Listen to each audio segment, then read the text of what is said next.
Hello parents, આજે તમારા માટે એક સવાલ છે. શું તમે તમારા બાળકને ગુડ બોય જોવા માંગો છો અથવા તો ગુડ ગર્લ જોવા માંગો છો?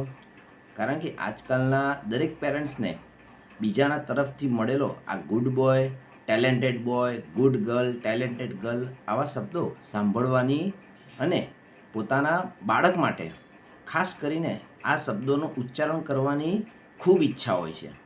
પરંતુ તમારા હિસાબે આ ગુડ ગર્લને ગુડ બોય કોણે કહેવાય?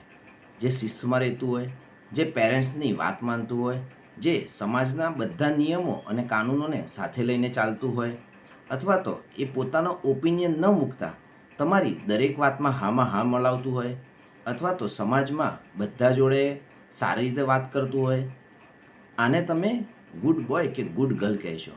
પરંતુ શું તમને ખબર છે કે ગુડ બોય અને ગુડ ગર્લ હોવાના કેટલા નુકસાન છે? ચલો તો આજે આના વિશે વાત કરીએ.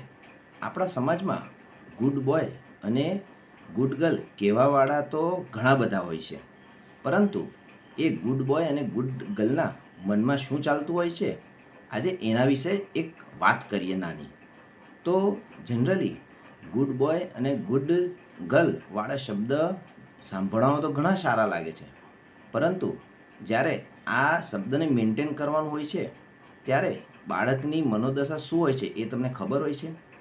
બાળક આ શબ્દ મેન્ટેન કરવા માટે ઘણીવાર પોતાનું મંતવ્ય, પોતાના વિચારો, પોતે શું માને છે, પોતે શું વિચારે છે એ કોઈ દિવસ કહેતો નથી. કારણ કે એ એવું માને છે કે મારા વિચારો કે મારી લાગણીઓ કે મારા મનના જે પણ ભાવ છે એ હું કહીશ તો કદાચ મારી પાસેથી આ ગુડ ગર્લનું કે ગુડ બોયનું જે મને પદ મળ્યું છે એ મારાથી છીનવી લેવામાં આવશે.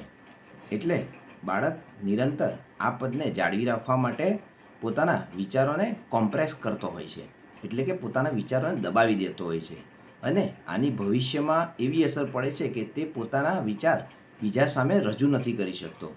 એની અસર તે પોતાના જોબ ઉપર, પોતાના લગ્ન જીવન પર અને પોતાના મિત્રો વર્તુળ પર પણ થતી હોય છે. કારણ કે આ બાળક પોતાના જ્યારે જોબ પર હોય છે ત્યારે એ પોતામાં રહેલી સ્કિલ કે પોતાના રહેલા મનમાં નવા નવા વિચારો એ પોતાના બોસ કે પોતાના કલીગ સાથે એ વિચાર આપલે નથી કરી શકતો, જેના કારણે એનો ગ્રોથ અટકી જાય છે. કારણ કે ઘણા બધા એવા ચાઇલ્ડ છે કે જે એકદમ એક્સપેન્સિવ લેવલ પર હોશિયાર હોય છે, પરંતુ આ એક પદને કારણે આ બાળક પોતાના વિચારોને અથવા તો પોતાની આઈડિયાઝને દબાવી દેતો હોય છે. તો ફ્રેન્ડ્સ, પોતાના બાળકને ગુડ ગર્લ, ગુડ બોય કે ડાયો છોકરો કે છોકરી કહેતા હો ને તો એની પાછળ એ વસ્તુ ધ્યાન રાખજો કે એના વિચારો કે એની લાગણીઓ એ આપલે કરી શકે છે કે ખાલી એને જે પદ મળ્યું છે એ એની પાછળ જ દોડે છે. તો ફ્રેન્ડ્સ, આ વાતનું ખૂબ ધ્યાન રાખજો, કારણ કે આ એક નાનો શબ્દ તમારા છોકરાઓની લાઈફ બગાડી શકે છે. તો ફ્રેન્ડ્સ, આવા વિડીયો જોવા માટે ચેનલ સબસ્ક્રાઈબ કરો અને આ વિડીયો એવા લોકોને શેર કરો જે હંમેશા પોતાના બાળકોને ગુડ બોય કે ગુડ ગર્લ બનાવવા માંગે છે. Thank you friends.